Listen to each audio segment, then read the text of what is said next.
Hello, everybody, and welcome back to Your Brain Lied. I'm so glad you're here with me today. We often think about our brains as these perfectly rational, logical machines, but the truth is, they're wired for survival, not necessarily for happiness or accurate perception. And that means sometimes our brains, they lie to us. Today, we're going to talk about something that I think a lot of people struggle with, and that's confidence. Specifically, the lie that confidence is something you either have or you don't. And the truth is, confidence isn't some magical attribute bestowed upon a lucky few. It's not a personality trait you're born with. It's a skill, and like any skill, it's something you build, brick by brick, through experience, and even, dare I say it, through showing up scared. Think about it like this. Imagine you want to run a marathon. You don't just wake up one morning and suddenly have marathon running ability, right? You start small. Maybe you begin by walking a mile, then jogging a little bit, then slowly increasing your distance and speed. You face challenges, your muscles ache, you might even want to quit. But with each step, each mile you complete, you're building physical endurance, and more importantly, you're building the belief that you can do it. You're building marathon running confidence. Confidence in any area of your life works exactly the same way. It's not a feeling that precedes action, it's a feeling that follows action. It's the result of proving to yourself that you can handle something, even if it's scary or uncomfortable. So, why do we fall into the trap of thinking we need to feel confident before we can act? Well, our brains are wired to avoid discomfort, plain and simple. Think of it like this. Your brain is a really overprotective bodyguard. Its main job is to keep you safe. And safe in its book often means stay within your comfort zone. Anything outside that zone, anything that feels risky or uncertain, sets off alarm bells. Your brain screams, "Danger! Stay put! Don't do it!" And that's where the lie comes in. Your brain tells you you're not confident enough to do that because it wants to protect you from potential failure or rejection. It wants to keep you snug and secure in your little bubble of familiarity. But here's the catch. That bubble, that comfort zone, is also where your growth stagnates. It's where your dreams slowly wither and die. Let's look at a few common scenarios. Imagine someone who dreams of starting their own business. They have a brilliant idea, they've done their research, they know there's a market for it. But every time they think about taking the leap, a wave of anxiety washes over them. What if I fail? Their brain whispers. What if I lose all my money? What if people laugh at me? They convince themselves they're not ready yet. They need to take another course, do more research, wait for the perfect moment. They're waiting for confidence to magically appear, but it never will, because confidence comes from doing. Or think about someone who wants to ask someone out on a date. They're attracted to this person. They think they'd have a lot in common, but the fear of rejection paralyzes them. What if they say no? Their brain warns. What if they think I'm weird? What if I embarrass myself? So they stay silent, they avoid the person, they miss out on a potential connection, all because they're waiting for a feeling of certainty that will never come until they actually ask. These examples illustrate a key point. Waiting for confidence is like waiting for a bus that never arrives. You'll be standing there forever, missing out on opportunities and feeling increasingly frustrated. The truth is, you have to show up scared. You have to take action, despite the fear, despite the uncertainty, despite the voice in your head telling you that you're not good enough. Now, I'm not saying you should throw caution to the wind and jump into every risky situation without thinking. That's not what I mean by showing up scared.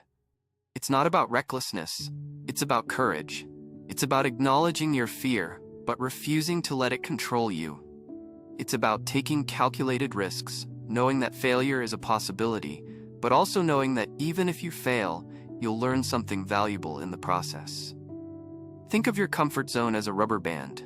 If you never stretch it, it stays the same size. But if you gently, gradually stretch it a little bit at a time, it becomes more elastic.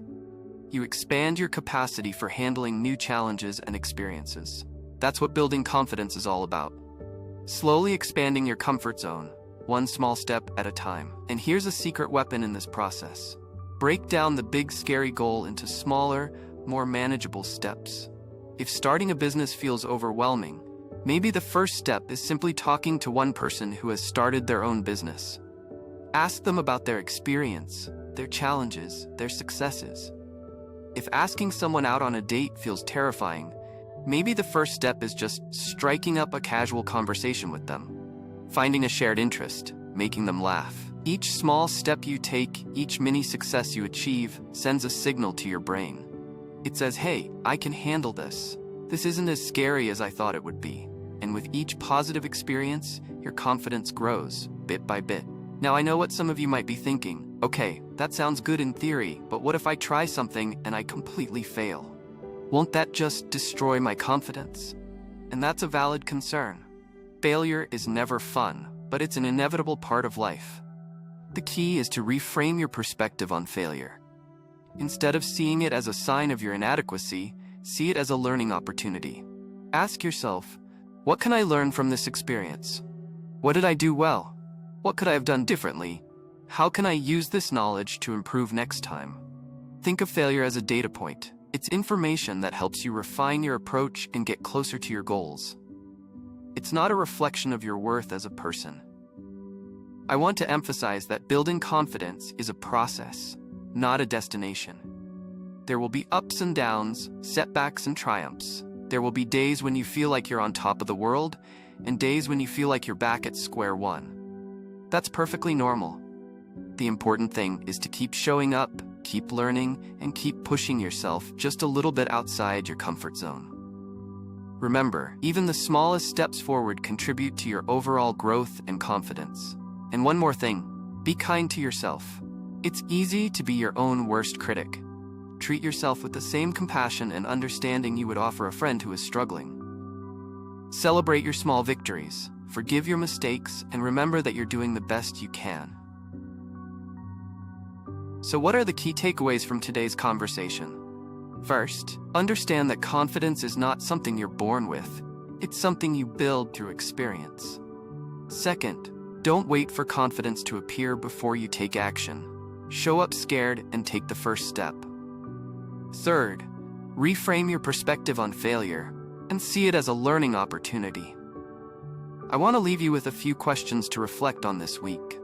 First, what's one thing you've been wanting to do but have been holding back because you don't feel confident enough? Second, what's the smallest, most manageable step you can take towards that goal this week? And finally, how can you practice being kinder and more compassionate to yourself as you navigate this process? Remember, your brain might lie to you sometimes, telling you that you're not good enough, that you're not ready, that you should stay safe and comfortable. But you have the power to challenge those lies. You have the power to show up scared, to build your confidence, and to create the life you truly desire. Thanks for spending time with me on Your Brain Lied. I hope this episode has given you something to think about. Until next time, take care. Subscribe to the channel. See you in the next video.